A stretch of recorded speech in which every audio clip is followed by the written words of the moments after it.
WhatsApp just dropped a game-changing update for business links. Welcome to GadInsider. Let's explore how this new feature makes your chat smoother. Open business websites right inside WhatsApp. The new in-app browser is here for iOS, and it's all about speed and safety. Want to know how it works? Stick around. On May 5, 2025, WA Beta Info revealed that WhatsApp rolled out an in-app browser for iOS beta testers, bringing the same sleek feature Android users already love. Now, certain business website links open directly in WhatsApp. No redirect to Safari or Chrome needed. This update, spotted in WhatsApp beta for iOS via test flight, aims to make your experience seamless across platforms. It's live for some testers now and rolling out to more users soon. So what's the deal? When you tap an eligible business link, it loads in WhatsApp's built-in browser instead of bouncing you to an external one. Not all links qualify though, only those using HTTPS, ensuring your connection is encrypted and secure. This is huge for privacy, especially when browsing business sites. WhatsApp's keeping safety first while making it faster to check out products or services right in the app. WhatsApp's all about giving you control.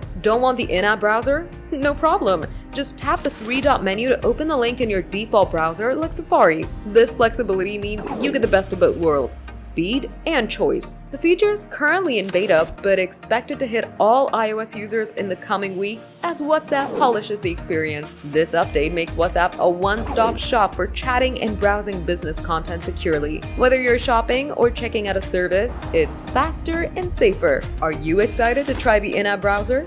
Drop your thoughts in the comments. Have you seen it in the beta yet? That's the scoop on WhatsApp's new in-app browser. If you love staying ahead in tech, smash that like button, subscribe to GadInsider, and hit the bell for more updates.